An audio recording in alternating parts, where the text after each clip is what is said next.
Good morning everybody, it's Monday morning and I'm sitting down in the park because I can't find a beach in Brisbane and having a picnic for one. And I had a meditation early this morning, thanks Adam Sowden for that, and just thinking about limiting beliefs and what people think of limiting beliefs, and other people don't have those beliefs, and some people have addictions and other people don't have those addictions. So of course it's easier to get through your life if you don't have the limiting beliefs. And some people, may find it difficult to hold down a job because of their addiction to alcohol or cigarettes, or addictions to sex, or addictions to other substances. And some people may find it difficult to get through life, get through relationships because of their religious beliefs, or their beliefs about money, or their beliefs about relationships, or the belief about who should wear the pants, or who should be the income earner, or who should raise the children, or who should take out the rubbish bin. And it's not actually about whether these things are right or wrong. It's about, is this helping you or is this not helping you?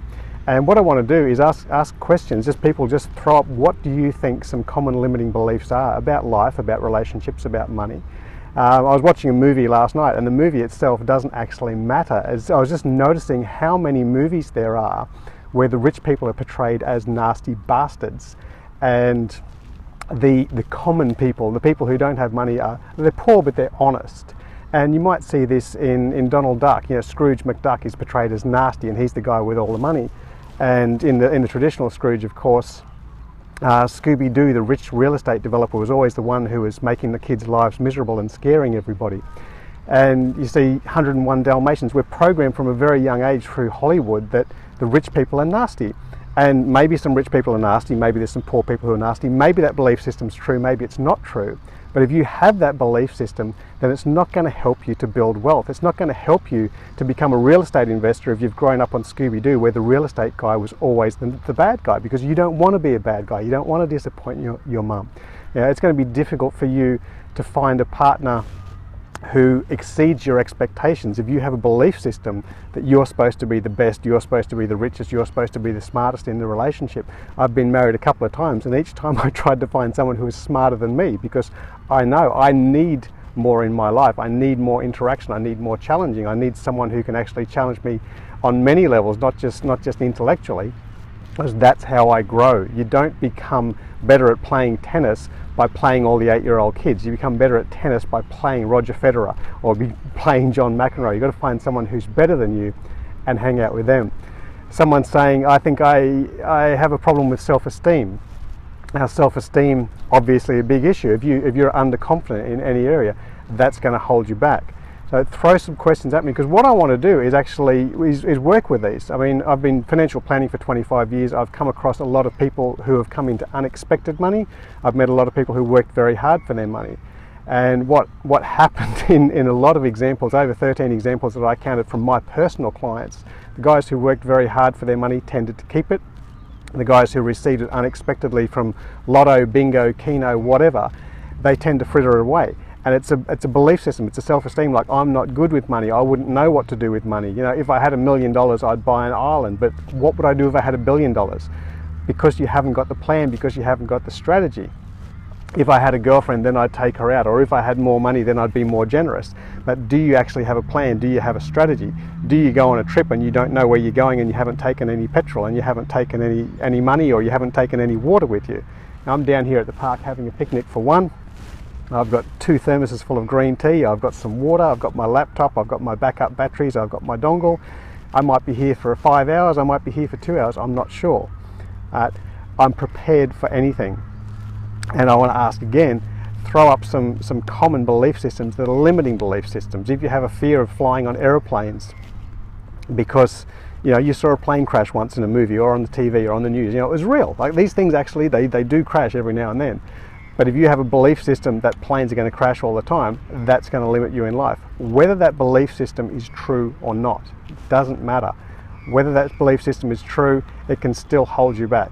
If it's true that there are some nasty bastards out there who are billionaires who are doing bad things and ruining the world, that's going to hold you back from becoming a benevolent billionaire and rocking the system and changing it. If you think that all Muslims are terrorists, or all Jews are tight, or all Catholics are whatever, that's going to hold you back from being whatever you want to be in your life.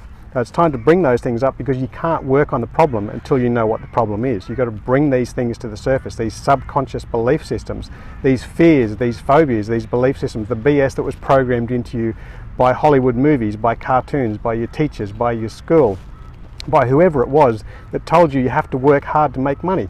Well, what if that lie is not true? What if that's just a belief system? What if that belief system was programmed into you by your parents who were employees, by your teachers who were employees? Because the hierarchy, the plutocrats, the whoever, wanted you to believe in that so that you would just work hard, because that benefited them. You know, believing that you have to work 40 hours a week, that you have to work 9 to 5, no matter what career you're in, whether you're a doctor, whether you're a dentist, whether you're a bus driver or whatever, everybody has to work 9 to 5. That's just a belief system. I'm sure that there's some people out there who are breaking the mold. Richard Branson doesn't work 80 hours a week to make his money. There's a lot of people out there who are showing that you don't have to work hard to make money. So that belief system, although common, although it's true in some cases, maybe in a lot of cases, it's not true all the time.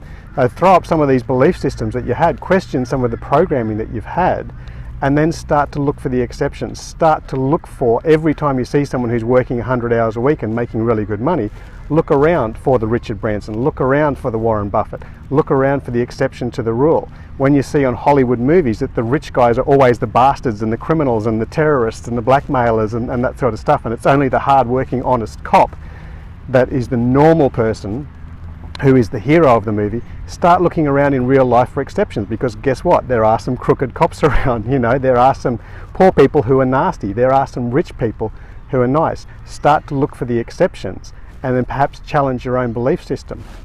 I'm happy for you to throw some belief systems at me. Again, I've come up against a lot of this with my financial planning background, also with my hypnosis studies in the last 10 years, 7 years, where I've had to deal with people with limiting beliefs, whether that be around money, whether that be around relationships, whether that be around fears and phobias and going on planes, or fears of moths or fears of dogs. Like a dog can bite you, you know, a shark can bite you. But if you're going to have that phobia that it's going to happen all day, every day, then it's going to prevent you from going outside. It's going to prevent you from going for a swim. And a lot of the times, those belief systems are not necessarily true. Or they might be true in 99% of cases, but you can find the 1%. You can actually be the 1%. And you can take the precautions, you can have the plan. When you go swimming in the ocean, make sure there's shark nets, wear shark repellent. I don't know what you do to protect yourself from dogs, but just be sensible, you know, carry a big stick or a water bottle or something like that. What do you do to protect yourself from becoming the rich person who's going to be a bastard? Well, maybe you're just not a bastard, and if you're actually a half decent person, then when you get money, you're going to be a half decent person with money. Maybe make a plan, just have a little, I don't know, a daydream, a vision board or something. Sit down for an hour and say, if I had $1 million, here's what I do. Well, can you buy an island? Probably not. Not for $1 million these days. You have to Google and find out how much the things cost. Can I buy a Porsche? Can I buy this? Can I buy that? I don't know. Sit down and figure out whatever you want to do. Find out how much it's cost and say, okay, well, shit, you know, maybe I need to have $3 million. Maybe I need to have $5 million. And if you believe that you've got to work really, really hard and work 80 hours a week in order to get that, then that's going to be a disability for you to drag around. That's going to be like a big chain that you're dragging around, because there's some people who don't believe that. There's some people who start up an app and then become very, very successful overnight. Somebody writes a song, like Lorde said, wrote a song called Royals about how poor she was and made $2.7 million in royalties, singing about how poor she was. Nobody else could possibly pull that off. Beyonce couldn't sing that song. Pink couldn't sing that song, because we know these guys have got money. But it was her identifying with poor people, and then overnight she goes from nowhere to having almost $3 million, a little girl from New Zealand. So there's people who will actually challenge your perception of what is real and what is possible. These are the outliers. These are the ones you've got to look for, rather than looking around for the norm, rather than looking around for the normal programming and seeing what's going on with the 99% of the employees in the world, or the Hollywood propaganda machine telling you how things should be and how you should be, because it's not necessarily true. Throw me up in the comments, just throw up some common belief systems, maybe yours, maybe a friend of yours, or something like that. And in future videos, I'll look at how we can actually get past these, what we can do about them, and how to get beyond what's holding you back. Chat to you soon.